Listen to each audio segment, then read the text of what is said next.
खेलों की दुनिया में ना कुछ कहानियां सिर्फ रिकॉर्ड्स और आंकड़ों से कहीं कहीं ज्यादा होती हैं। ये कहानियां होती हैं जुनून की, संघर्ष की और हाँ, आखिर में जीत की। आज हम एक ऐसी ही कहानी को समझने की कोशिश करेंगे। ये कहानी है लियोनेल मेसी की और ये शायद अब तक की सबसे महान कहानी है। तो सवाल ये उठता है कि कोई लेजेंड आखिर बनता कैसे है? क्या ये सिर्फ टैलेंट की बात है या फिर कुछ और भी है? यही सवाल इस पूरी कहानी के दिल में है। देखिए, हर हीरो की कहानी की तरह इनकी कहानी भी एक ऐसी जगह से शुरू होती है जहां मुश्किलें बहुत बड़ी थीं। तो चलिए इस सफर की बिल्कुल शुरुआत में चलते हैं।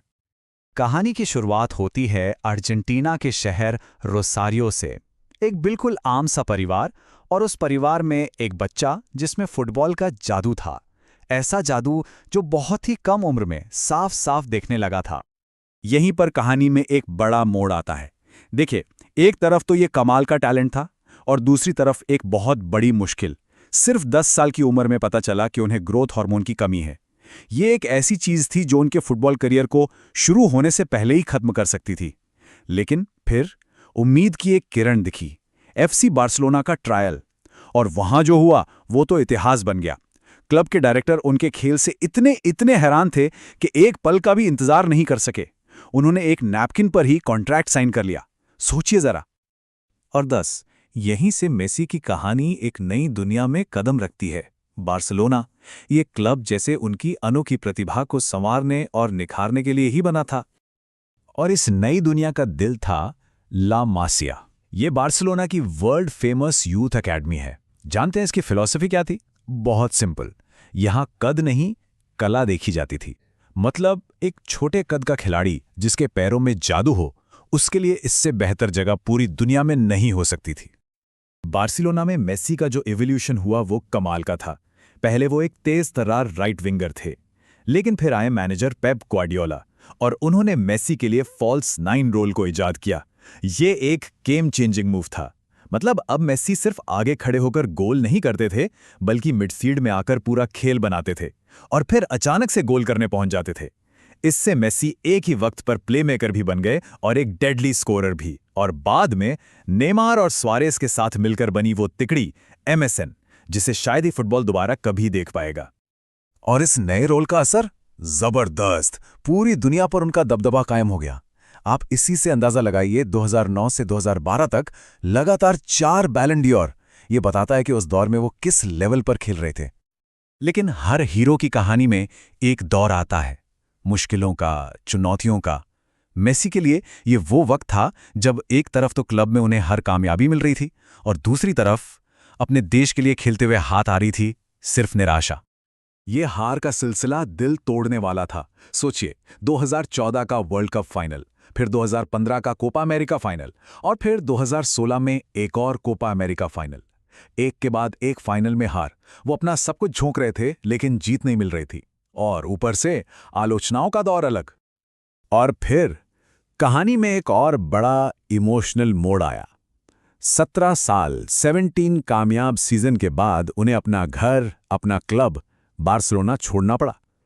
ये एक ऐसी विदाई थी जिसने पूरी दुनिया को भावुक कर दिया। और उनका नया ठिकाना बना पेरिस। पेरिस में उनका वक्त कैसा था, ये उनके अपने शब्दों से बेहतर कोई नहीं बता सकता। उन्होंने कहा, मैं रोज रोज खुश नहीं था। ये एक बहुत ही पर्सनल बात थी और ये दिखाती है कि एक महान खिलाड़ी के लिए भी मैदान के बाहर की जिंदगी कितनी मुश्किल हो सकती है। मगर जैसा कि हर महान कहानी में होता है, अंधेरे के बाद सुबह होती है। पेरिस की मुश्किलों ने उन्हें तोड़ा नहीं, उन्होंने हार नहीं मानी। और इसके बाद जो हुआ वो मेसी के करियर का सबसे सुनहरा, सबसे शानदार अध्याय बनने वाला था। इसकी शुरुआत हुई 2021 में। आखिरकार सालों के इंतजार के बाद उन्होंने अर्जेंटीना के साथ अपनी पहली बड़ी इंटरनेशनल ट्रॉफी जीती, कोपा अमेरिका। फिर 2022 में फाइनलिसिमा की जीत। ऐसा लग रहा था मानो सालों की निराशा का बादल अब छट रहा है। और फिर आया 2022 का वर्ल्ड कप। इस टूर्नामेंट में मेसी ने एक ऐसा कारनामा कर दिखाया जो शायद ही कोई दोहरा पाए। वो इतिहास के पहले खिलाड़ी बने जिसने group stage, round of 16, quarter final, semifinal और फाइनल, मतलब हर एक स्टेज में गोल किया। और आखिरकार वो पल आ ही गया। वो एक ट्रॉफी जिसने उनके करियर को, उनकी कहानी को पूरा कर दिया। फीफा वर्ल्ड कप चैंपियन, ये उनके सफर का सबसे ऊंचा मुकाम था। तो इस पूरी यात्रा का मतलब क्या है? क्या है मेस्सी की लेगेसी और फुटबॉल के इतिहास में उनकी जगह अब कहां है? आंकड़े तो खैर खुद ही पूरी कहानी बयां कर देते हैं। बार्सिलोना के साथ 35 ट्रॉफियां, अर्जेंटीना के साथ कोपा अमेरिका और वर्ल्ड कप, रिकॉर्ड 8 बैलन डियोर और एक क्लब के लिए सबसे ज्यादा गोल। ये नंबर्स सच में अविश्वसनीय हैं। लेकिन मेस्सी की विरासत सिर्फ इन नंबरों से कहीं बड़ी है। उनकी लेगेसी है, उनका विजन, उनका प्लेमेकिंग, उनकी गोल स्कोरिंग और सबसे बड़ी बात 2 दशकों तक लगातार टॉप लेवल पर बने रहना।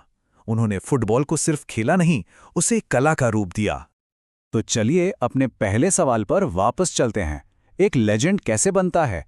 शायद शारीरिक मुश्किलों को हराकर, खेल के तरीके को बदलकर और अपने देश के लिए वो सबसे बड़ी ट्रॉफी जीतकर, जो हर खिलाड़ी का सपना होता है। इस पूरी कहानी को देखने के बाद अब एक ही सवाल बचता है, क्या अब तक के सबसे महान खिलाड़ी यानी गोट की बहस हमेशा के लिए खत्म हो गई है?